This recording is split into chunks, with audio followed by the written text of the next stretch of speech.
여러분 반갑습니다. 6월 8일 13주차 서비스 마케팅론 강의를 시작하겠습니다. 벌써 다음 6월 15일 14주차가 끝나면 동영상 강의가 모두 종료됩니다. 엊그제 한 학기를 시작한 것 같은데 벌써 한 학기를 마무리하는 시간이 서서히 다가오고 있습니다. 특히 이번에는 코로나 사태로 인해서 여러분과 직접 대면하지 못하고 비대면으로 강의하게 된 점 무척 아쉽게 생각하고, 그럼에도 불구하고 여러분들께서 강의에 열중해 주시고 또 강의 청취에 적극적으로 임해 주신 데 대해서 진심으로 감사를 표합니다. 아무튼 또 기회가 되면 2학기 때 또 여러분과 뵐 수도 있겠습니다만, 그때는 대면 교육이 되기를 바라고 여러분이 원하는 니즈에 충만한 그런 교육이 되도록 나름대로 열심히 준비하도록 하겠습니다. 그래서 이제 오늘은 서비스 마케팅의 전략적 이슈에서 서비스 기대 관리입니다. 사실 서비스 기대 관리는 페이지 숫자는 좀 있습니다만은 내용은 일반 상식선에서 이해할 수 있는 그런 사항들이 많이 포함되어 있습니다. 그래서 제가 13주차, 14주차 강의는 여러분들에게 자율 학습 시간을 좀 부여하려고 합니다.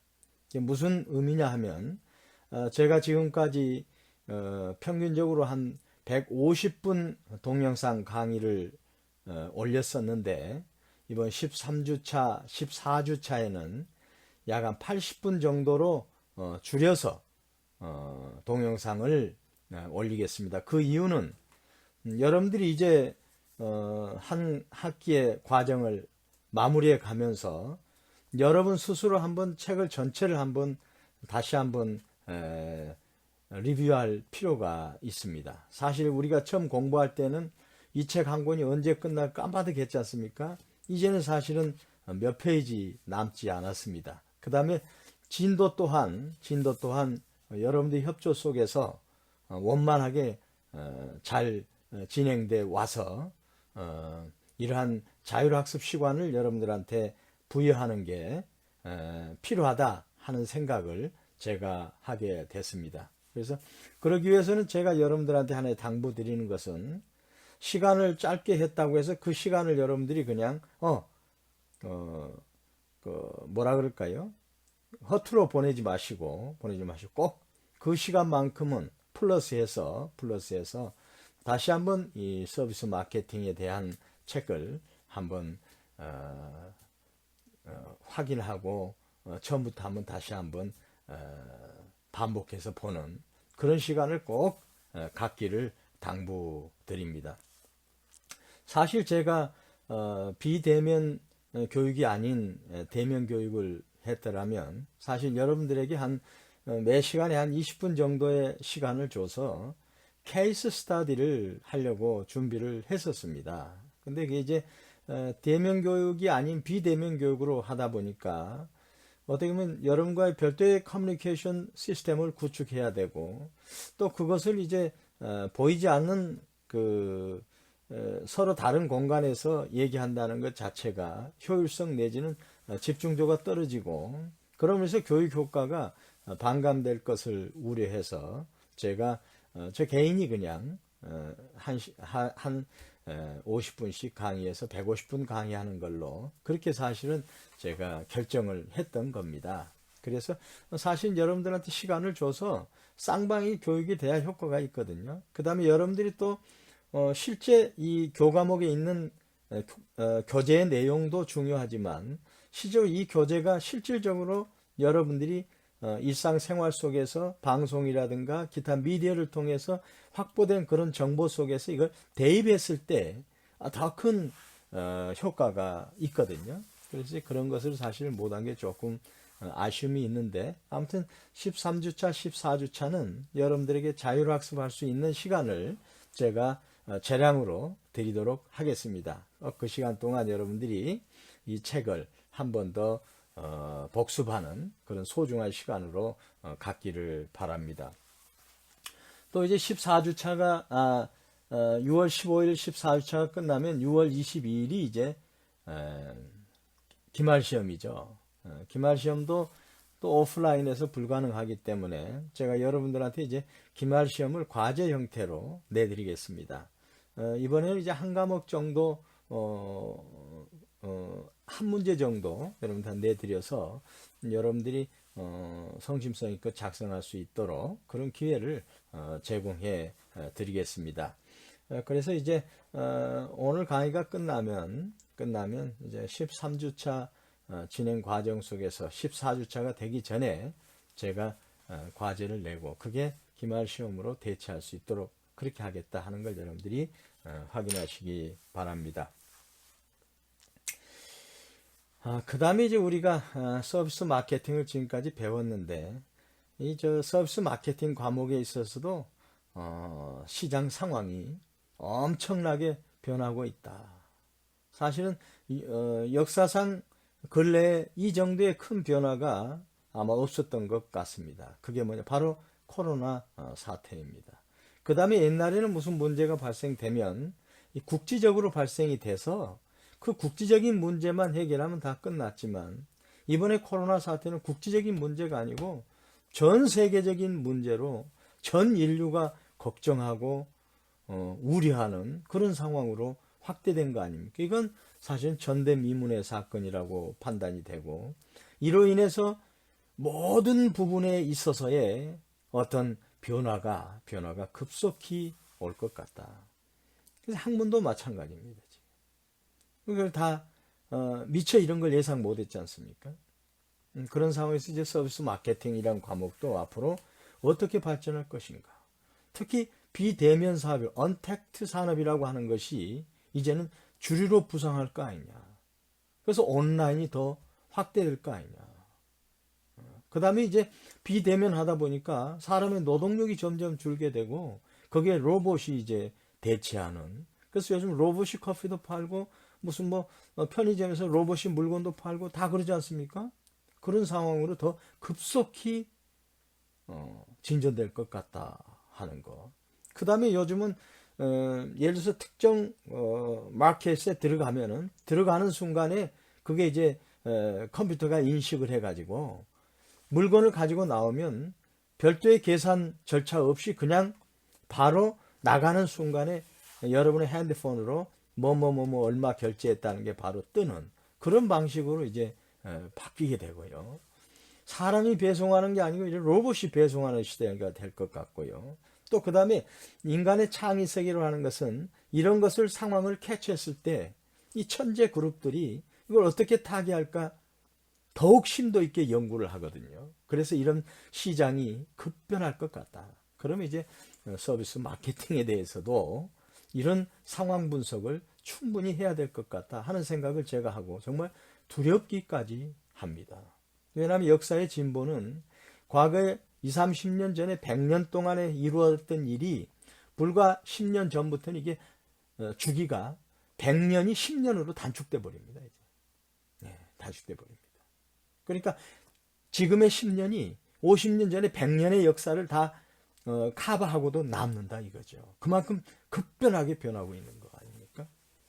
그래서 그런 상황에 대한 상황 분석도 우리가 서비스 마케팅을 했기 때문에 굉장히 필요하다 하는 걸 내가 여러분한테 말씀드리고, 여러분 스스로 공부는 학습 아닙니까?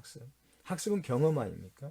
그 다음에 예측을 해야만이 동기가 발현되지 않습니까? 그래서 앞으로 어떻게 변화될 건가 하는 데 대한 예측을 여러분 스스로 한번 해보시고 거기에 맞는 부합한 전략을 여러분들이 수립해야 될 것 같다 하는 생각을 제가 덧붙여서 합니다.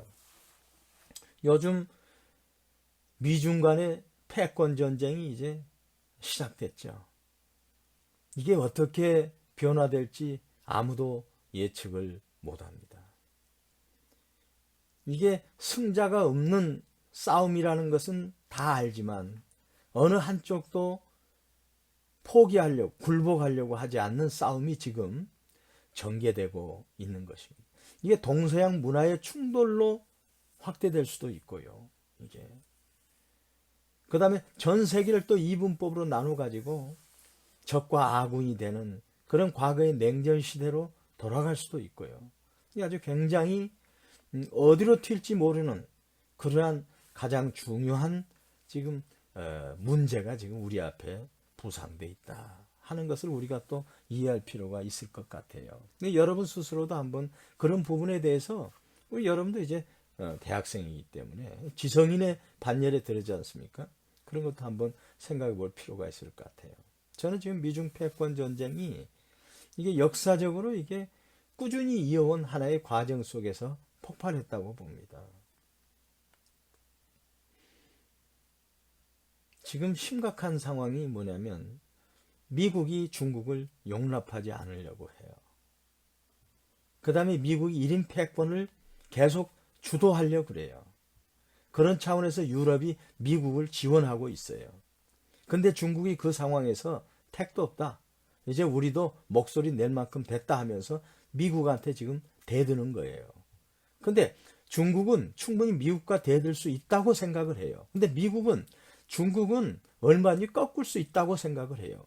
그러다 보니까 싸움이 강대강의 싸움이 어느 한쪽이 부러져야 끝나는 상황으로 전개될 가능성이 크다 이거죠. 근데 중국은 과거부터 사실은 땅의 규모로나 그 다음에 인구 수에 있어서나 사실은 대단한 나라였죠. 근데 중국은 자기 발톱을 숨겨왔었어요. 왜? 아편전쟁 이후에 중국한테 무릎을 꿇고 우리가 힘을 기르지 않고는 우리 목소리 내봐야 우리는 당할 수밖에 없다 해가지고 고개를 숙였거든요. 숙였다는 게 뭡니까? 등소평이 닉슨 대통령 대화할 때 배꼽을 바라보고 악수를 했듯이 무슨 내가 니보다 못나서 숙인다는 그런 개념이 아니고 잠시 쉬겠다 이런 거거든요. 그래서 등소평은 뭐라고 그랬냐면 도강양회라고 그랬어요. 그건 뭐냐면 칼날에 빛을 감추고요. 어둠 속에서 힘을 기른다는 겁니다. 그게. 이게 삼국지 유비 저가는 게 뭐냐면 때를 기다린다는 거죠. 조조 밑에 들어가서 고개를 숙였다 할지라도 나는 결코 고개를 숙이는 게 아니고 내가 때를 기다리는 거예요. 이 도감량이 아닙니까? 이게.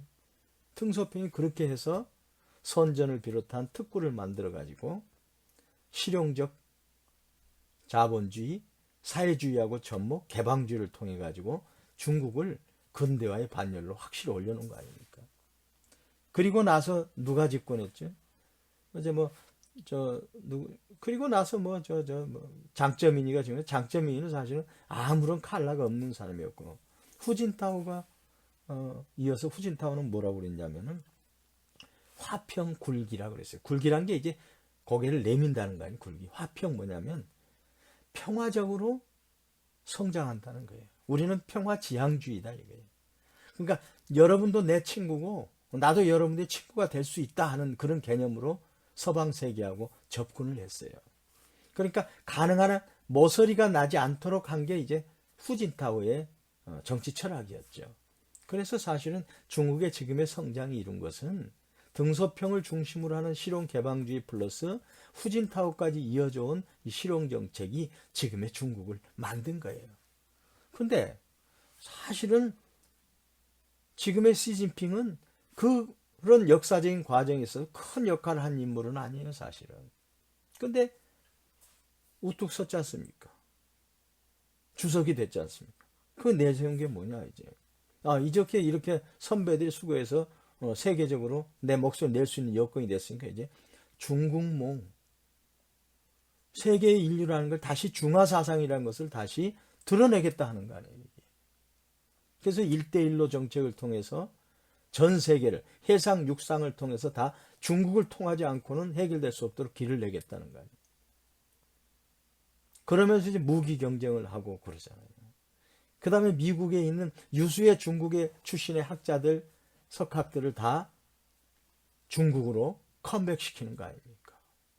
지금의 IT 기술이니 뭐 하는 것 자체가 다 미국에서 배운 기술을 가지고 가서 다 거기에 접목시킨 거거든요.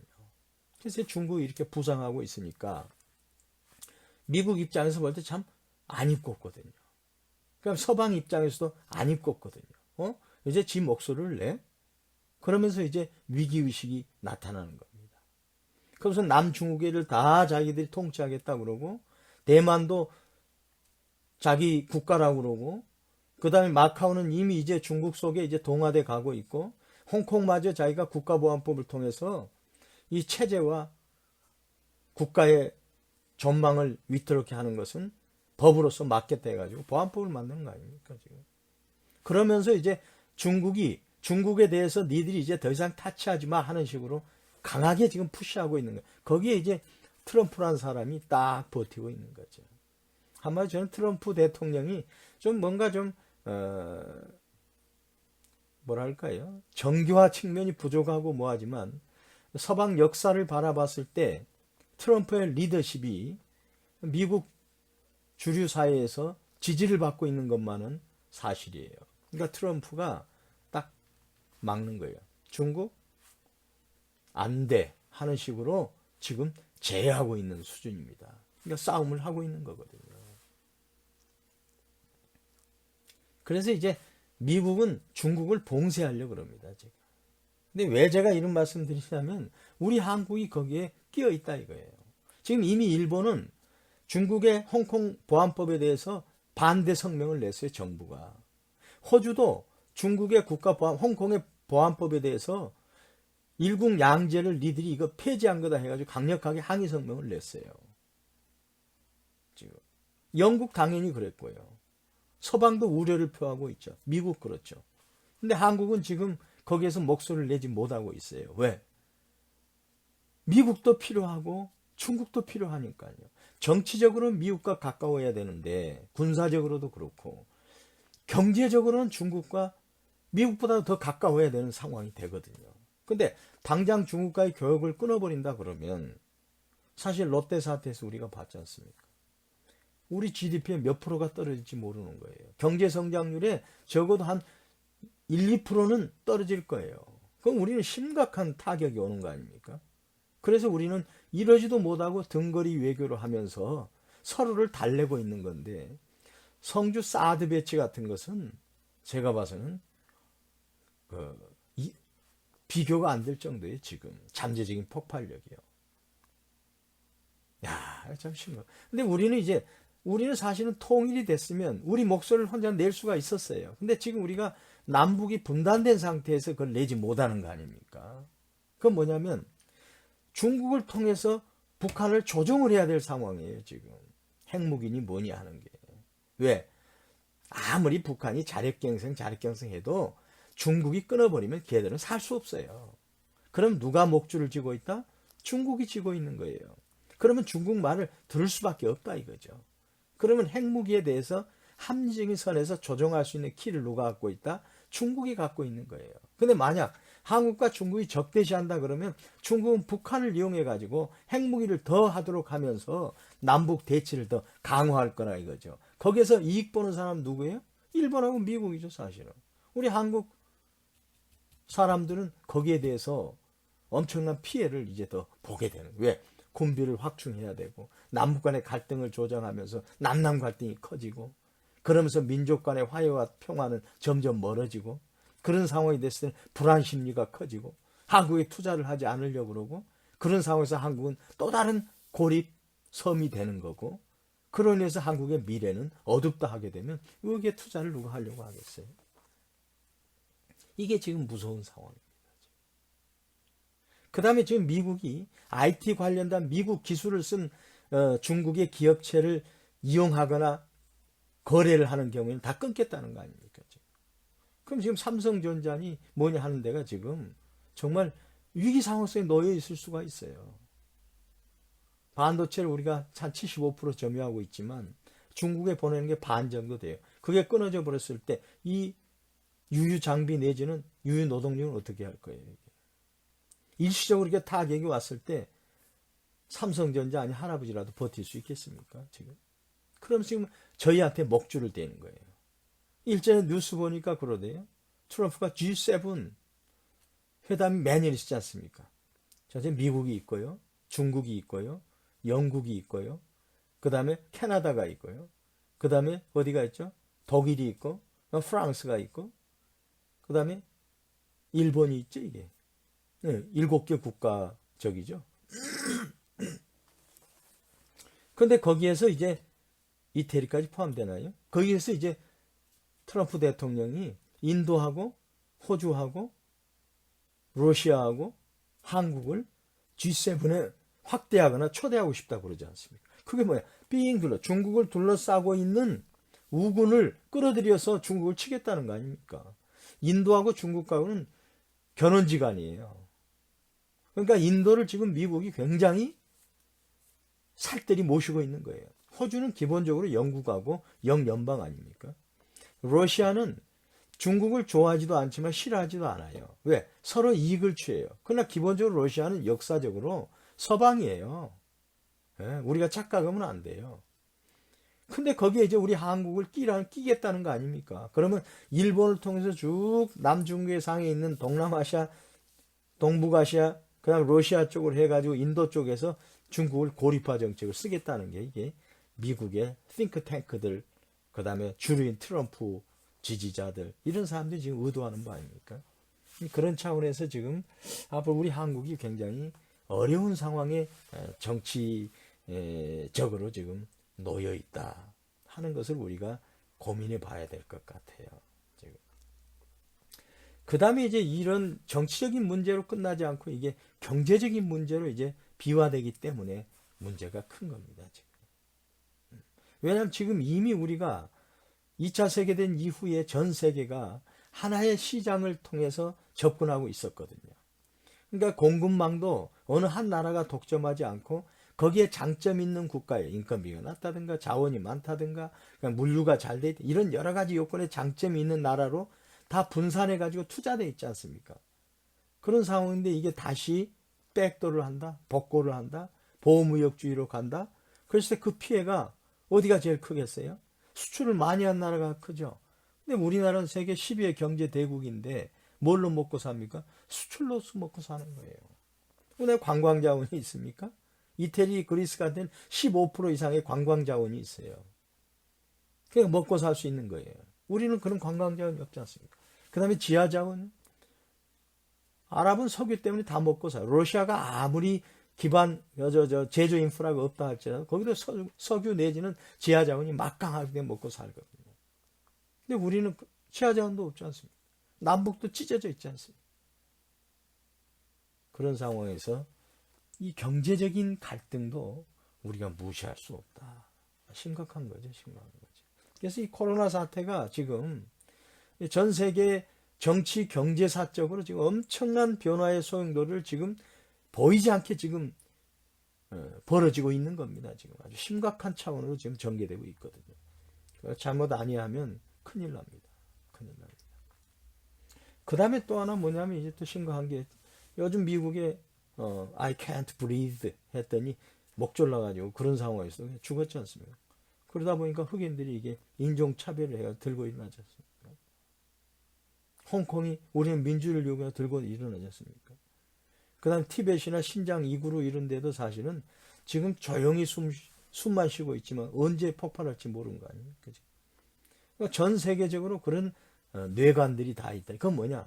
내부의 갈등 요인이 그러니까 이제 2차 세계대전 급속한 경제 성장을 통해서 뭐가 발생됐냐면 이제 불평등이 조장된 거죠. 빈부 격차가 심각해졌다 이거죠. 심각해졌다 이거죠.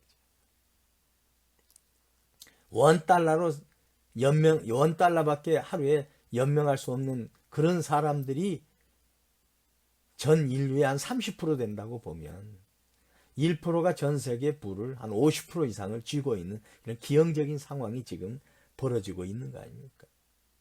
그러다 보니까 한 나라 속에서도 이 빈부격차 불평등의 문제가 심각하게 발생하고 있다.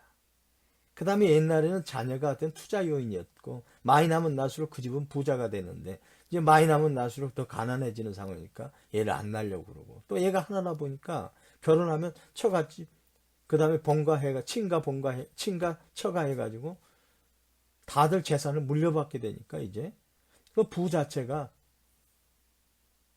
승계되는 거죠. 근데 그런 기회를 못 잡는 사람들은 새로운 부를 창출하는데 기회가 없어져. 그래서 이제 장하준 교수가 사다리 걷어차기란 책을 썼잖아요. 이 세상은 사다리가 있어야 된다. 노력하면 그 사다리를 통해서 올라가서 다른 계층 단계로 올라갈 수 있는 그런 희망이 보여야 젊은이들이 꿈을 가지고 노력을 한다. 그런 희망이 없는 사회는 죽은 사회다 한 거 아닙니까? 그런 사회가 지금 벌어지고 있는 거죠. 장하준 교수만이 아니고 일찍이 제레미 리프킨이라고 하는 사람이 노동의 종말이라는 책을 쓰면서 거기에서 벌써 이미 예견했어요. 인류가 농경사회에 있을 때는 여러 인류 노동력이 농경에 집중할 수 있지 않습니까? 근데 거기에 이제 산업기술이 발달되고 뭐 비료라든가 화학산업이 발달되고 하니까 사람이 필요 없으니까 이 사람들이 도시화되고 도시로 가지 않습니까? 도시에서 제조업이 붐을 이루다 보니까 노동력이 도시 노동자가 된 거예요. 그래서 잘 살았죠. 중산층이 되고. 근데 도시 노동자들을 빼앗는 게 뭐냐? 기술의 진보를 해서 로봇이라든가 그 다음에 여러 가지 이런 과학 기술이 노동력을 빼앗는 거 아닙니까? 그렇다면 이제 남는 노동력이 어디로 가? 다시 농촌으로 갈 수 있어요? 노동자, 근로자 일 찾을 수 있어요? 없지 않습니까? 그럼 어떻게 되느냐? 이 사람들이 폭동의 주 요인이 될 수 있다. 그래서 정부가 지금부터 그런 인프라를 사회복지 인프라를 구축해야 된다. 그 다음에 있는 사람들이 나만 챙기려고 하지 말고 제가 죽을 때 그냥 무덤에 돈 싸들고 하니까 기부하라, 기부. 그래서 기부 문화를 통해서 그런 재원을 사람들이 최소한의 의식주는 해결할 수 있으면서 살아갈 수 있는 여건을 만들어주라. 그게 바로 유토피아는 아니지만 그래도 우리가 인류가 바라는 바람직한 삶 방향으로 전진하는 것이다. 만약 그렇지 않을 때는 어떻게 되느냐? 디스토피아가 된다. 불행한 사회가 된다 이거죠. 그 불행은 코로나19처럼 돈 있는 사람은 코로나19가 무서워서 안 가고 돈 없는 사람한테까지 그게 아니다 이거죠. 그것은 누구에게나 갈 수 있는 거라 이거죠. 그래서 그런 아름다운 공동체를 만들어야 된다. 이게 이제 빈부격차에 있어서 해법 아닙니까? 그래서 이런 사항이 코로나19를 통해서 확연히 드러나고 있다. 그러면 이제 사회 제반 모든 시스템이 바뀔 수밖에 없는 상황이 왔다. 이게 바로 risk and chance다. 그러니까 여러분들에게 지금 찬스가 될 수도 있고 위기가 될 수 있다 이거죠. 그러면 이런 내용을 여러분들이 알면 알수록 빨리 하면 알수록 여러분들에겐 이게 뭐가 된다? 바로 찬스가 될 수 있다 이거죠. 그럼 언택 산업이 어떻게 되고 그렇지 않습니까? 그 다음에 이런 인터넷이라든가 이런 그 ICT에 대한 운용에 있어서의 능수능란한 실력을 갖게 되면 내가 잡을 찾는데 어려움이 없겠다는 걸 여러분들이 판단할 수 있겠고요. 이제는 그러면 이런 단순한 노동력, 지식을 가지고 하는 것은 일반적으로 범용화됐기 때문에 뭘 해야 되느냐? 창의적인 아이디어가 필요하다 하는 게 또 여러분들이 이제 느껴야 되겠고요. 그러니까 이런 게 이제 여러분 스스로 느껴야 되는 게 굉장히 많다 이거죠. 그래서 여러분들이 지금 학창시절에 있다는 게 큰 저는 행운이라고 봐요. 뭐 2학년도 계시고 3학년도 계시고 4학년도 계시는데 여러분들의 학창생활 속에 이 환경이 지금 새롭게 벌어지고 있는 걸 여러분들이 준비할 수 있는 기회도 지금 주어진 겁니다. 그렇죠? 그래서 저는 여러분들이 굉장히 좋은 찬스를 지금 잡을 수 있는 그런 기회를 가졌다 하는 판단이 들어서 제가 오늘 서비스 마케팅 전략적 이슈이기 때문에 이 전략에 있어서 가장 중요한 게 뭐다? 지피지기 아닙니까?